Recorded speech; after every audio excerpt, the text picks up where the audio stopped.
After Philip and his mother leave the island of Caraco, they encounter a torpedo, and Philip is separated from his mother. He is sent on a raft with Timothy, a black man, and Stu Cat. Then they discover a cave located in the Devil's Mouth. Then after a hurricane, Timothy loses his life. Now Philip and Stu Cat are surviving on their own on a cay.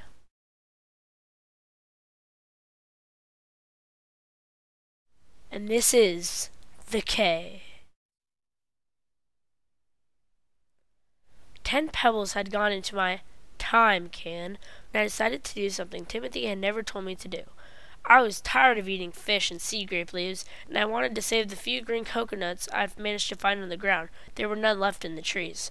I wanted scallops or langosta to roast over the fire. I didn't dare go out off North Beach because of the sharks, but I thought there might be langosta clinging to the coral at the bottom of the fishing hole.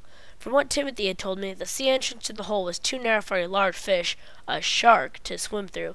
Barracuda, he said, could go through. They were usually not dangerous. If there happened to be an octopus down there, it would have to be a very small one. The bigger ones were always in deeper water, so he said it would be safe for him to dive in the hole. I sharpened a stick the way Timothy would have done, and I knew if I felt a langosta with my left hand, I would have to be very quick with my right hand, or he would use his tail to push away from me across the sand. With Stu Cat, I walked down to the reef and felt my way along it until I found the familiar edges of the hole. I told Stu Cat, "Now, if I'm not back in 20 minutes, you better come in and dive after me." That crazy cat rubbed along my leg and purred, holding the sharpened stick in my right hand into the warm water, treading for a moment, waiting to see if anything came up. Then I ducked my head under water. Then I swam down a few feet and came back up again.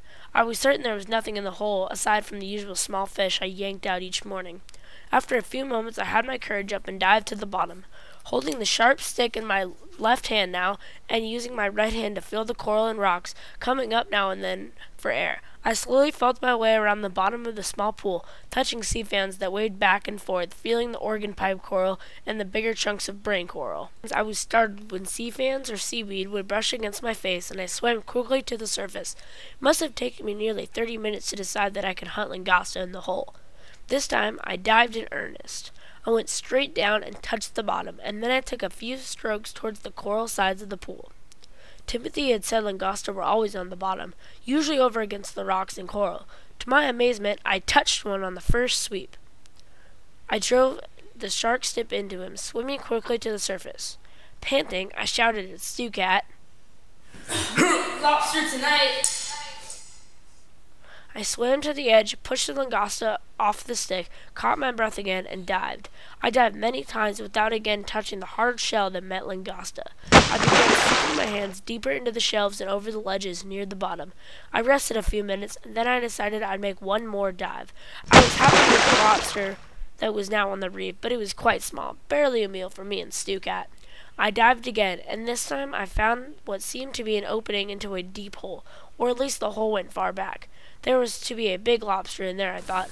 Up I came again, filled my lungs, and dived immediately. I ran my hands back into the hole, and something grabbed it. Terrified, I put my feet against the rock to pull away. The pain was severe. Whatever had my wrist had the strength of Timothy's arm. I jerked toward, and whatever it was came out with my arm. Its tail smashing against my chest, I kicked and rose to the surface. The thing was still on my wrist, its teeth sunken deep. I'm sure I screamed as it broke water, frailing towards the edges of the hole. Then the thing let loose, and I made it up over the side and out of the hole, pain shooting up my entire arm. I lay panting on the edge of the pool and gingerly began to feel my wrist. It was bleeding, but not badly, but the teeth had sunken deep. It wasn't a fish, because the body felt long and narrow. Sometime later, I made the informed guess that it had to be a large moray eel. Whatever it was, I never got back in that hole again.